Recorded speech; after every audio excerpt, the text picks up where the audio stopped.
नमस्कार दोस्तों, मैं आपका दोस्त अंकुर गोयल आज एक नई वीडियो के साथ आ चुका हूँ। ठीक है, आज हम थोड़ा क्वेश्चन डिस्कस करेंगे। जितने परसों के थे उसके आगे आज हम डिस्कस करेंगे। ठीक है, तो चलिए आज का पहला क्वेश्चन देखते हैं। आज का पहला क्वेश्चन है, 52-year-old patient is admitted with COPD. The nurse note that he has neck vein distension and slight peripheral edema. These signs indicate the onset of. कोई सिम्टम्स क्या बता रहा है? पहले सिम्टम्स एक बार दोबारा पढ़ना। सिम्टम बता रहा है वेन डिस्टेंशन है, नेक वेन डिस्टेंशन है पेशेंट का, एंड सेकंड साइन है जो है वो है पेरिफेरल एडिमा। ठीक है, तो चलिए अब आगे हम ऑप्शंस की तरफ बढ़ते हैं। तो उसमें पहला ऑप्शन जो है वो है कार्डियोजेनिक शॉक, दूसरा ऑप्शन है कोर पल्मोनल, जो थर्ड ऑप्शन है वो है लेफ्ट साइडेड हार्ट फेलियर, और जो फोर्थ ऑप्शन है वो है न्यूमोथोरेक्स। ठीक है, तो जैसा मैंने बोला था कि जब भी आप वीडियो देखना शुरू करते हो तो एक क्वेश्चन के बाद वीडियो को 1-2 सेकंड के लिए पॉज करके अपने दिमाग में आंसर गैश करेंगे, फिर दोबारा वीडियो प्ले करके अपने क्वेश्चन आंसर को टैली करेंगे। ठीक है दोस्तों, तो चलिए देखते हैं अब इस क्वेश्चन का राइट आंसर क्या होगा। इस क्वेश्चन का राइट आंसर है कोर पल्मोनल। अब कोर पल्मोनल क्या होता है? कोर पल्मोनल मेनली होता है राइट वेंट्रिकुलर हाइपरट्रॉफी, यानी कि राइट वेंट्रिकल हमारा जो है वो हाइपरट्रोफाइड हो जाएगा, उसकी सेल्स क्या हो जाएंगी? हाइपरट्रोफाइड हो जाएंगी, और एक तरफ से हम कह सकते हैं कि राइट वेंट्रिकल में इन्फ्लेमेशन हो जाएगा। ठीक है, अब राइट साइड, ये सपोज हमारा हार्ट है, हार्ट समझिए 4 चैम्बर है, राइट साइड लेफ्ट साइड। ठीक है, अब आप मेनली एक चीज दिमाग में सोचिए कि राइट साइड वाले हार्ट में हमारा ब्लड आता कहां से? राइट साइड में मेनली ब्लड आता है हमारा सिस्टमिक सर्कुलेशन, यानी पूरी बॉडी से जो भी डीऑक्सीजनेटेड ब्लड होता है वो हमारे कहां आता है? राइट साइड में, भाई superior and inferior vena cava है। ठीक है, अब राइट साइड का जो वेंट्रिकल है हमारा वो क्या है? उसमें हाइपरट्रॉफी हुई है, सेल्स प्रॉपर फंक्शन नहीं कर रही है, राइट साइड की जो हमारी मायोकार्डियम है प्रॉपर फंक्शन नहीं कर रही, तो उससे क्या प्रॉब्लम आएगी? उसमें मेनली एक चीज हमेशा याद रखना, जब भी पेशेंट को राइट साइड हाइपरट्रॉफी या राइट साइड हार्ट में कोई प्रॉब्लम होती है तो पेशेंट को सिम्टम्स जो भी शो होते हैं वो तो सिस्टमिक सर्कुलेशन, यानी कि सिस्टमिक जो भी उसके ऑर्गन्स हैं सिस्टमिक सर्कुलेशन में प्रॉब्लम आएगी। सिस्टमिक सर्कुलेशन बोले जो हार्ट मतलब जो सिस्टम जहां से पूरी बॉडी से जहां से ब्लड हमारा राइट हार्ट में आ रहा है वहां उन सारे ऑर्गन्स में क्या होगी? प्रॉब्लम होगी। अगर लेफ्ट साइड पेशेंट के लेफ्ट साइड हार्ट में प्रॉब्लम होती है तो मेनली जो सिम्टम्स हमें दिखते हैं वो दिखते हैं हमें सिम्टम्स पल्मोनरी रिलेटेड सिम्टम्स। ठीक है, अब ये बोला था डिस्टेंडेड नेक वेन है और क्या है? पेरिफेरल एडिमा है, यानी कि सिस्टमिक सर्कुलेशन जो वीनस रिटर्न है पेशेंट का वो प्रॉपर वापस नहीं आ पा रहा है, इस वजह से पेशेंट को पेरिफेरल एडिमा है। और जब ये पेरिफेरल एडिमा बहुत ज्यादा इंक्रीज हो जाता है तो फिर क्या होना स्टार्ट हो जाता है? ये बहुत लेट स्टेज है, डिस्टेंडेड नेक वेन क्या हो जाएगी हमारी? जब फुली सी दिखेगी, उठी सी दिखेगी। ठीक है, इसे कहते हैं डिस्टेंडेड नेक वेन। ठीक है दोस्तों, अब जो कार्डियोजेनिक शॉक इसका आंसर हो नहीं सकता। क्यों? क्योंकि शॉक में कभी भी एडिमा नहीं होगा।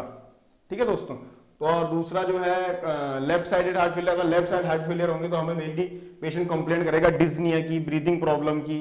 ठीक है, या फिर हमें क्रैकल साउंड सुनाई देगा, या फिर हेमाटाइटिस यानी कि स्पूटम में पेशेंट के ब्लड आएगा। ठीक है, और जो तीसरा जो डी ऑप्शन है न्यूमोथोरेक्स, ये होगा नहीं। ठीक है, चलिए अब आगे अगले क्वेश्चन की तरफ बढ़ते हैं।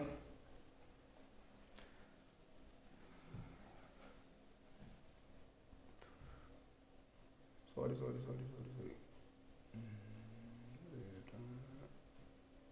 हाँ, तो जो हमारा दूसरा क्वेश्चन है, ये क्वेश्चन बहुत बार एग्जाम में पूछा जा चुका है, बहुत ही ज्यादा बार, मतलब हर दूसरे एग्जाम में आपको ये क्वेश्चन देखने को मिलेगा। ये क्वेश्चन है, cough is side effect of which anti hypertensive drug? ठीक है, कफ ड्राई कफ होता है मेनली। कौन सी एंटी हाइपरटेंसिव मेडिकेशन है जो कि कफ ड्राई कफ कॉज करती है? ठीक है, तो इसमें हम ऑप्शंस देखते हैं। ऑप्शन जो पहला ऑप्शन है वो है कैल्शियम चैनल ब्लॉकर, दूसरा ऑप्शन है हमारा बीटा ब्लॉकर, जो तीसरा ऑप्शन है वो है एस इनहिबिटर, और जो चौथा ऑप्शन है वो है डायूरेटिक्स। तो इसका हमेशा राइट आंसर जो आएगा वो आएगा C, S inhibitor always cause dry cough. ये क्वेश्चन बहुत बार बहुत सारे एग्जाम में पूछा जा चुका है, ड्राई कफ। ठीक है दोस्तों, तो चलिए अब अगले क्वेश्चन की तरफ आते हैं।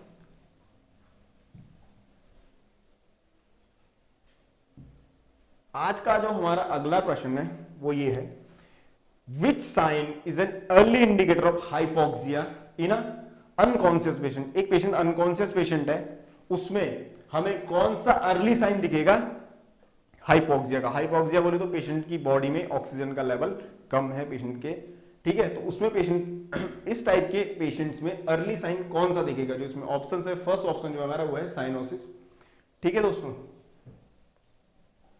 जो सेकंड ऑप्शन है वो है डिक्रीज रेस्पिरेशन, जो थर्ड ऑप्शन है वो है रेस्टलेसनेस, और जो फोर्थ ऑप्शन है वो है हाइपोटेंशन।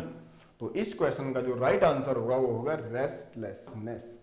कभी भी हमारी बॉडी में पेशेंट चाहे वो कॉन्शियस हो चाहे वो अनकॉन्शियस हो, दोनों में जो अर्ली साइन ऑफ हाइपोक्सिया होता है उसका आंसर हमेशा रेस्टलेसनेस ही आता है।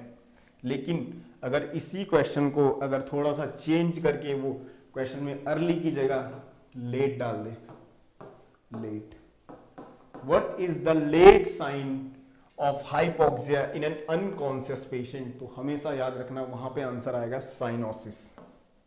साइनोसिस हमेशा लेट साइन होता है अनकॉन्शियस पेशेंट में हाइपोक्सिया का। और इस क्वेश्चन को हम दोबारा चेंज करेंगे, ठीक है। इस क्वेश्चन को दोबारा हम कैसे चेंज करेंगे, सॉरी, इस क्वेश्चन को हम दोबारा ऐसे चेंज करेंगे। अब देखो, which sign is an early indicator of hypoxia in conscious patient, unconscious नहीं कॉन्शियस पेशेंट, तो उसमें भी सेम आंसर आएगा। Early sign of hypoxia in a conscious patient is always restlessness. पर अगर इसी क्वेश्चन को चेंज करके यहां को अर्ली से हटा के, अर्ली को हटा के लेट कर दे, what is the late sign of hypoxia in a conscious patient, एक कॉन्शियस पेशेंट में हाइपोक्सिया का लेट साइन क्या होता है, तो उसका आंसर हमेशा आता है डिसओरिएंटेशन, ठीक है दोस्तों। उसका आंसर कभी साइनस कुछ नहीं है, disorientation. Disorientation whenever there is decrease output और decrease blood supply to our brain cell, तो हमें कौन सा साइन देखने को मिलेगा, डिसओरिएंटेशन। जो भी होगा कॉन्शियस पेशेंट होगा वो क्या हो जाएगा, कुछ टाइम के लिए डिसओरिएंट हो जाएगा, ठीक है दोस्तों। चलिए अब आगे बढ़ते हैं। 4 क्वेश्चन बता दिए मैंने आपको, इसमें सेम लाइन है, 4 क्वेश्चन है, तो वीडियो को पॉज करके बैक करके दोबारा एक बारी देख लेना। 4 क्वेश्चन। अब which among the following is a sign of meningitis. Meningitis mainly होता क्या है, inflammation of meninges is called meningitis, ठीक है दोस्तों। बैटल साइन फर्स्ट ऑप्शन है, दूसरा ऑप्शन है ब्रुडिजिन्स्की साइन, थर्ड ऑप्शन है कुलिन साइन, फोर्थ ऑप्शन है रिंग साइन, ठीक है दोस्तों। अब इस क्वेश्चन का जो राइट आंसर होगा, इस क्वेश्चन का राइट आंसर होगा Brudzinski sign. Kernig sign, Brudzinski sign, 2 sign mainly meningitis में बहुत बार पूछे गए। मेनिंजाइटिस के जो 2 कार्डिनल साइन है, कर्निंग साइन और ब्रुडिजिन्स्की साइन, जब भी ये साइन पॉजिटिव आते हैं ये हमेशा शो करते हैं मेनिंजल इरिटेशन को, यानी कि हमारी मेनिंजेस में इन्फ्लेमेशन है या कोई प्रॉब्लम है या कोई बैक्टीरियल वायरल इन्फेक्शन है, उस वजह से ये 2 साइन हमेशा पेशेंट में देखे जाते हैं। बैटल साइन आपको पता ही है, बैटल साइन होता है मेनली स्कल फ्रैक्चर जब भी होता है किसी पेशेंट के, तो उसमें बैटल साइन यानी कि ये जो मेस्टोइड प्रोसेस होता है हमारा पीछे, उसमें इकाईमोसिस यानी ब्लूइश डिस्कलरेशन हमें दिखता है, that is battle sign. Pulling sign आपको पता है पैनक्रियाटाइटिस में दिखता है, ब्लूइश डिस्कलरेशन हो जाता है फ्लैंक रीजन का, एब्डोमेन में जो फ्लैंक रीजन होता है उसका क्या होता है, ब्लूइश डिस्कलरेशन है। अब मैं बताता हूं ब्रुडिजिन्स्की साइन होता क्या है। ब्रुडिजिन्स्की साइन हमेशा दिखाता है नेक स्टिफनेस को, ठीक है। एक बच्चा है, ठीक है, जिस बच्चे को है मेनिंजाइटिस, उस बच्चे को तुमने, ये सपोज बच्चा है, ठीक है, इसको अगर तुमने सुपाइन पोजीशन में लिटा रखा है और सुपाइन पोजीशन में लिटा के अगर तुम इसकी नेक को फ्लेक्स करोगे आगे की तरफ, तो ये बच्चा अपनी थाइस को हिप से और नी से फ्लेक्स कर लेगा। क्यों? क्योंकि इसकी जो नेक होती है उसमें सीवियर स्टिफनेस होती है, पेन की वजह से बच्चा अपनी थाइस को हिप से और नी से हमेशा फोल्ड कर लेगा या फ्लेक्स कर लेगा, ठीक है दोस्तों। चलिए अब आगे चलते हैं। और दूसरा इसमें अगर मैं दूसरा बताऊं कर्निंग साइन, जो इसका दूसरा साइन कर्निंग साइन है वो ही बता देता हूं। कर्निंग साइन में क्या होता है, मेनली जो कर्निंग साइन होता है उसमें जब बच्चे को हम सुपाइन लिटाते हैं, सुपाइन अगर सर्वे से बच्चे को सुपाइन लिटाएंगे हम, और जब हम उसकी थाइस को हिप पे 90 डिग्री फ्लेक्स करेंगे और उसकी जो लेग है उसको नी से फ्लेक्स करेंगे, और फ्लेक्स करके जब हम उसको दोबारा एक्सटेंड करने की कोशिश करेंगे तो हैमस्ट्रिंग मसल्स में उसको बहुत ज्यादा एक्सट्रीम पेन होता है, बच्चा अपना पैर सीधा नहीं कर पाएगा कभी भी। वो क्या है, Kernig sign. 2 cardinal sign, Brudzinski sign और कर्निंग साइन, याद रखना मेनिंजाइटिस में हमेशा। चलिए अब आगे चलते हैं, ठीक है दोस्तों। अब हम आज के अगले क्वेश्चन की तरफ बढ़ते हैं। अगला क्वेश्चन है साइड ऑफ लंबर पंचर, ठीक है। मेनली अगर साइड ऑफ लंबर पंचर अगर इन एडल्ट पूछता है, एडल्ट, तो आंसर अलग होगा, और अगर पूछता है चाइल्ड में तो आंसर हमेशा अलग होगा। ठीक है, अब ऑप्शन देखते हैं। पहला ऑप्शन है L1 L2, दूसरा ऑप्शन है L2 L3, तीसरा ऑप्शन है L2 L4 और चौथा ऑप्शन है L3 और L4। तो अगर ये क्वेश्चन पूछा गया है एडल्ट के लिए तो इसका आंसर हमेशा होगा L3 एंड L4। एडल्ट में लंबर पंचर हमेशा करते हैं बीच में, L3 और L4 के बीच में करते हैं हमेशा। ठीक है दोस्तों, और अगर ये क्वेश्चन पूछा गया होता चाइल्ड के लिए तो इसमें हमेशा आंसर आता है L4 एंड L5 के बीच में। ठीक है दोस्तों, इतना बता दिया। अब कई बार होता है इंक्रीज आईसीपी। आपको पता है इंक्रीज आईसीपी में हम जो हमें सैंपल लेने होते हैं सीएसएफ के सैंपल कैसे लेते हैं? लंबर पंचर हम कर नहीं सकते, कॉन्ट्राइंडिकेटेड होता है इंक्रीज आईसीपी में लंबर पंचर करना, तो उसमें हमेशा करते हैं सिस्टर्नल पंचर। सिस्टर्नल पंचर होता है हमेशा। ठीक है दोस्तों, चलिए अब आगे नेक्स्ट क्वेश्चन की तरफ बढ़ते हैं। इसमें याद रखना एडल्ट और जो चाइल्ड का है दोनों के लिए आंसर अलग अलग आएगा। When should rehabilitation start? Rehabilitation start बोले तो कोई पेशेंट है, किसी का पैर कट गया है, किसी की कैंसर के लिए कोई सर्जरी हुई है, तो इन पेशेंट का रिहेबिलिटेशन बोले तो रिहेबिलिटेशन को क्या बोल सकते हैं हम? रिहेबिलिटेशन को बोल सकते हैं कि अगर इस पेशेंट में सिंपली इस पेशेंट का लेग का एम्पुटेशन हुआ है तो मतलब आगे की लाइफ को उस करने के लिए मतलब हम जो उसे लाइफस्टाइल मॉडिफिकेशन जो भी उसके करेंगे that is come under rehabilitation.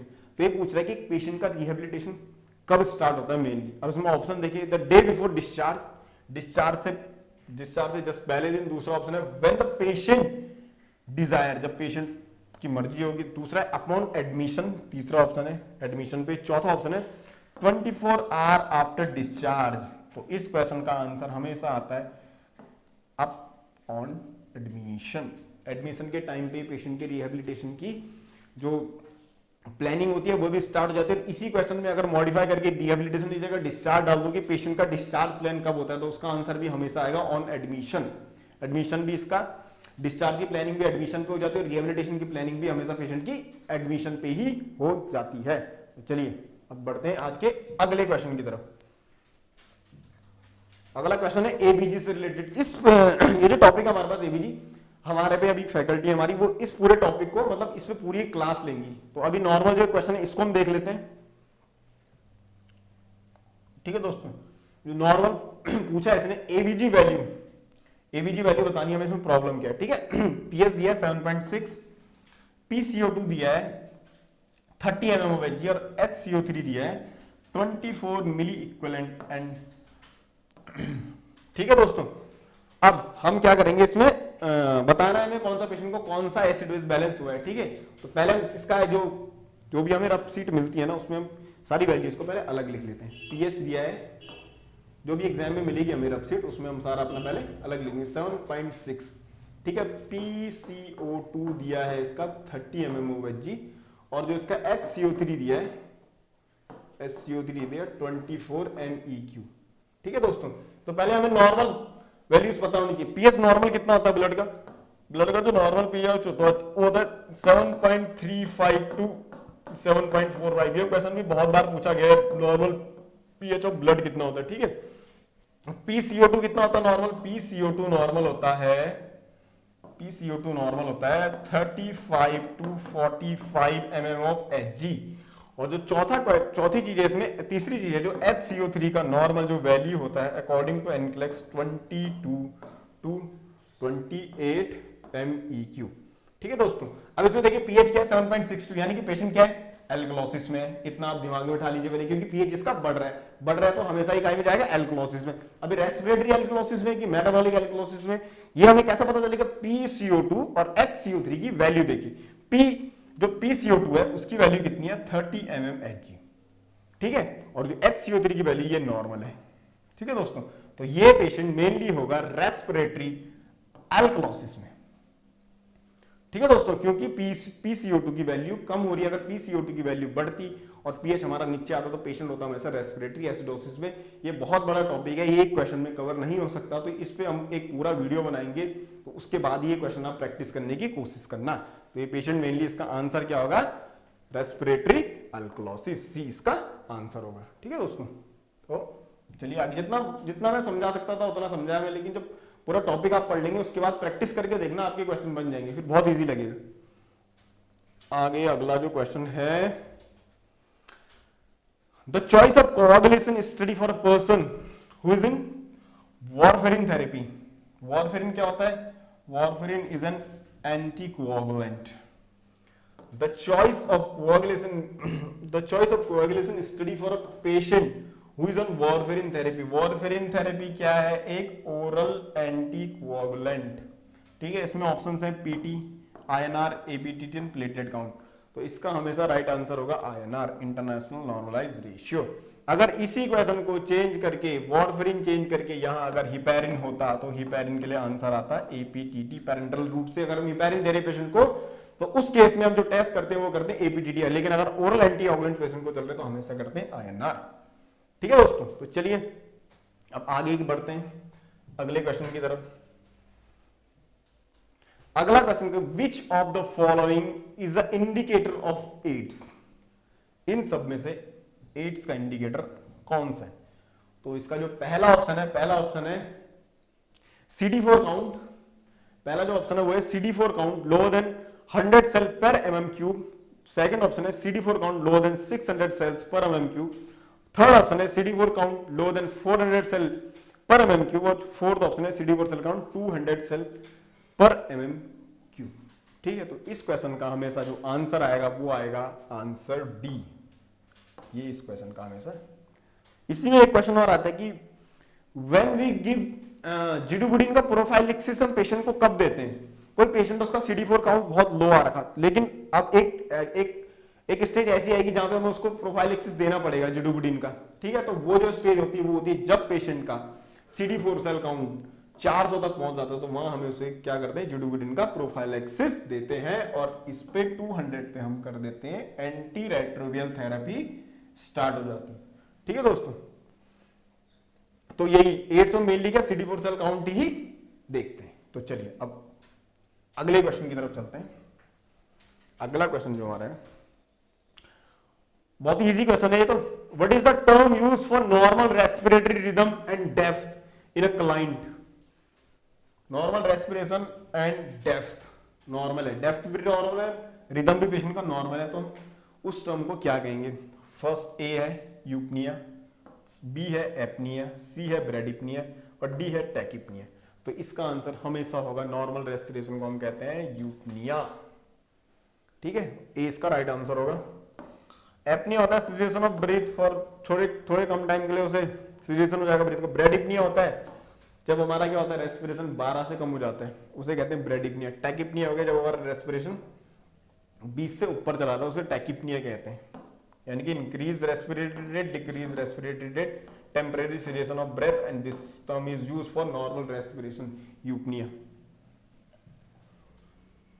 अब चलते हैं हम आज के अगले क्वेश्चन की तरफ। अगला क्वेश्चन जो है वो है test used to compare the bilateral hearing of a client is. यानी कि बायलैटरल हियरिंग ऐसा कौन सा टेस्ट है जो दोनों कानों की हियरिंग बताएगा? दोनों कानों की हियरिंग के लिए जो टेस्ट होता है वो कौन सा टेस्ट है? इसमें ऑप्शन है एलन टेस्ट, दूसरा ऑप्शन है जो बी ऑप्शन है वो है वेबर टेस्ट। सॉरी पहला जो है वो है एलन टेस्ट, दूसरा जो है वो है वेबर टेस्ट, थर्ड जो है वो है थर्ड ऑप्शन है रेनी टेस्ट और जो फोर्थ ऑप्शन है, चलिए आगे, सॉरी बीच में स्क्रीन बंद होगी तो आगे चलते हैं। Test used to compare the bilateral hearing of a client is.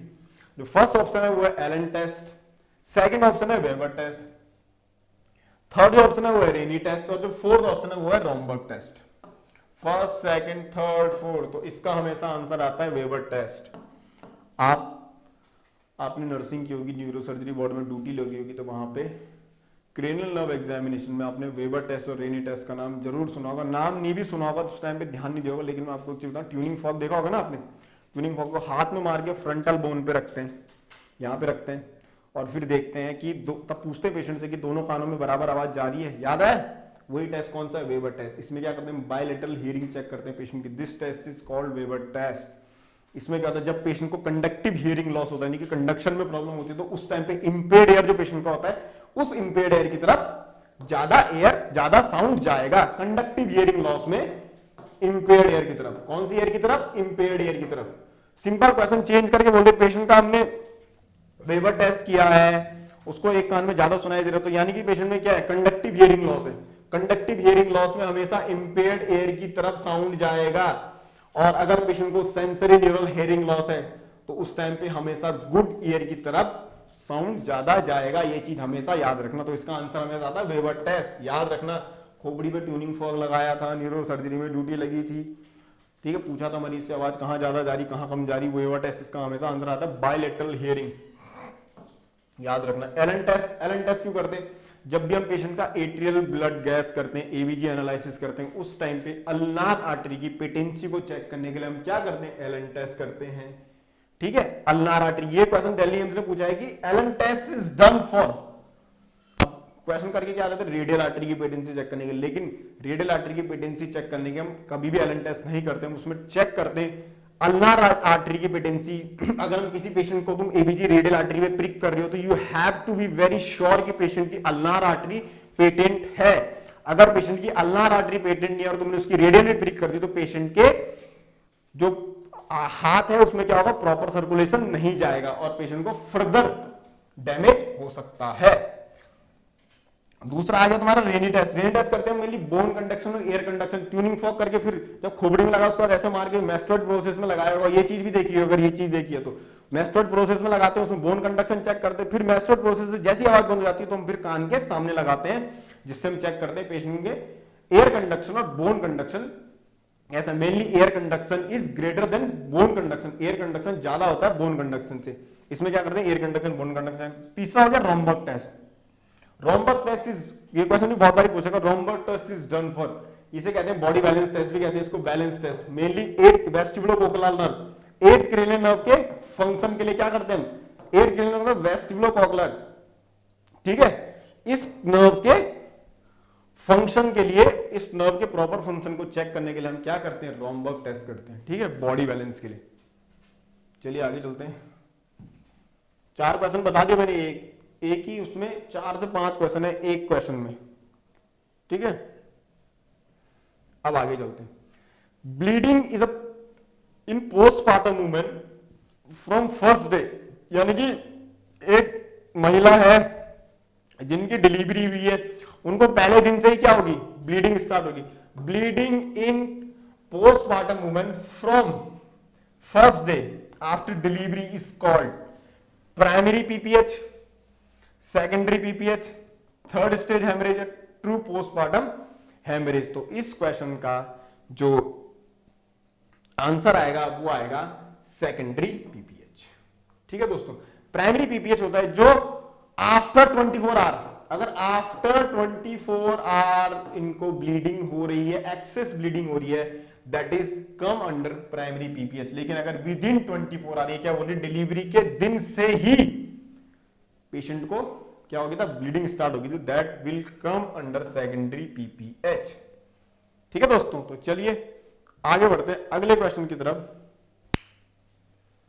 अगला क्वेश्चन हमारा है the difference between the apical and the radial pulse rate is called, apical and radial pulse के डिफरेंस को हम क्या कहते हैं। ऑप्शन ए जो हमारे पास है, ए ऑप्शन है पल्स डेफिसिट, बी ऑप्शन है पल्स एम्पलीट्यूड, सी ऑप्शन है रिदम डेफिसिट, और जो फोर्थ ऑप्शन है वो है हार्ट एम्पलीट्यूड। तो हमेशा इस क्वेश्चन का आंसर आएगा A, pulse deficit is the right answer.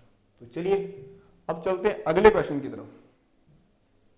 अभी हमारा उत्तराखंड वाला पोर्शन आ गया थोड़ा, ठीक है, 5-5 क्वेश्चन में ऐड करने की कोशिश कर रहा हूं, डालने को। The agriculture land in Uttarakhand approx, agriculture land कितना उत्तराखंड में अप्रोक्स। ए ऑप्शन है हमारा 20%, बी ऑप्शन है 15, सी 30 एंड डी इज 50%। 4 ऑप्शन और इस क्वेश्चन का जो राइट आंसर है 30%। टोटल जो लैंड है अराउंड 65% लैंड है उत्तराखंड में जंगलों वाली। इस 65% लैंड में से अराउंड 35% लैंड में क्या होता है, खेती होती है। 35% लैंड क्या है, फॉरेस्ट है। 35% लैंड हमारे फॉरेस्ट, और बाकी क्या जो बचा कुचा है उसमें क्या होता है, एग्रीकल्चर होता है। तो जो एग्रीकल्चर लैंड है उत्तराखंड में वो क्या है, 30%, ठीक है दोस्तों। तो चलिए अब चलते हैं अगले क्वेश्चन की तरफ। जो अगला क्वेश्चन है ये है, Rajaji national park is natural home of musk deer, Asian elephant, fish या चीतल? तो इसका जो राइट आंसर होगा, राइट आंसर आएगा इसका बी राइट आंसर आएगा। एशियन एलिफेंट के लिए क्या है? राजाजी नेशनल पार्क होम है। अगला क्वेश्चन है, which newspaper was published for the first time in Uttarakhand? Uttarakhand का जो पहला न्यूज़पेपर था वो किस नाम से पब्लिश हुआ, यानी कि उस न्यूज़पेपर का नाम क्या था? इसके ऑप्शंस देखिए, इसके ऑप्शन है, पहला है गढ़वाली, दूसरा है अल्मोड़ा अखबार, तीसरा है शक्ति और चौथा है गढ़वाल समाचार। तो इसका जो राइट आंसर है वो है अल्मोड़ा अखबार। अब इसकी मैं थोड़ी सी हिस्ट्री बताता हूं। जब यहाँ पे गोरखाओं ने, यानी कि आई थिंक 1800 के लगभग, जब गोरखाओं का शासन था पूरे उत्तराखंड में, उत्तराखंड में मेनली जो कुमाऊं में जो था, जो वहां पे चंद डायनेस्टी चलती थी, चंद डायनेस्टी का वहां पे शासन था कुमाऊं में, और जो गढ़वाल में था वो थे पवार डायनेस्टी। पवार डायनेस्टी कहां पे थी? हमारे गढ़वाल में थी। तो गोरखाओं ने क्या कर दिया था, गोरखाओं ने चंद डायनेस्टी को हरा के पूरे कुमाऊं में कब्जा कर लिया था। उसके बाद उन्होंने गढ़वाल को भी अपने अधीन कर दिया था। लगभग 12 साल गोरखाओं ने क्या किया, उत्तराखंड में शासन किया था। जब पूरे उत्तराखंड पे गोरखाओं का राज था, उस टाइम को कहते हैं गोरखाली। ये लोग बहुत ज्यादा क्रूअल थे, इन्होंने बहुत उस टाइम पे मारे लोग, बहुत गलत किया इन्होंने। ये कर वर लेते थे, पैसे वैसे लेते थे, चोरी वोरी सब करते थे ये गोरखे थे जब आए थे उस टाइम पे। और 1815 में जब ब्रिटिश कंपनी आई थी, तो 1815 में ब्रिटिश कंपनी ने गोरखाओं को पराजित करके इनको वापस खदेड़ के भगा दिया था। तो जब गोरखाओं को भगा दिया था, तो जो ब्रिटिश कंपनी थी, ब्रिटिश कंपनी ने जो क्या किया था, कुमाऊं को तो अपने अंडर ले लिया था। कुमाऊं का पूरा जो भी कुमाऊं का पूरा कंट्रोल अंग्रेजों ने अपने पास ले लेते, लेकिन गढ़वाल के उन्होंने 2 टुकड़े कर दिए, जिसमें से टिहरी तो राजा को दे दिया था, लेकिन जो दूसरा पौड़ी वाला पोर्शन है वो अंग्रेजों ने अपने पास रखा था। तभी पौड़ी में शायद कॉन्वेंट बहुत सारे स्कूल्स भी हैं अंग्रेजों के टाइम के बने हुए। ठीक है दोस्तों, तो ये था इतना। 1815 में गोरखाओं को भगा के इन्होंने क्या कर लिया था, तो इसी वजह से ठीक है। तो ये मैं बता रहा था आपको कुमाऊं का जो भी स्थिति, और जो वो थे कौन, अंग्रेज थे, उन्होंने ये पहला अखबार क्या कराया था, पब्लिश करवाया था अल्मोड़ा अखबार के नाम से, क्योंकि कुमाऊं में पूरा कंट्रोल कुमाऊं का अंग्रेजों के पास था। ठीक है, तो चलिए अब शायद खत्म हो गया।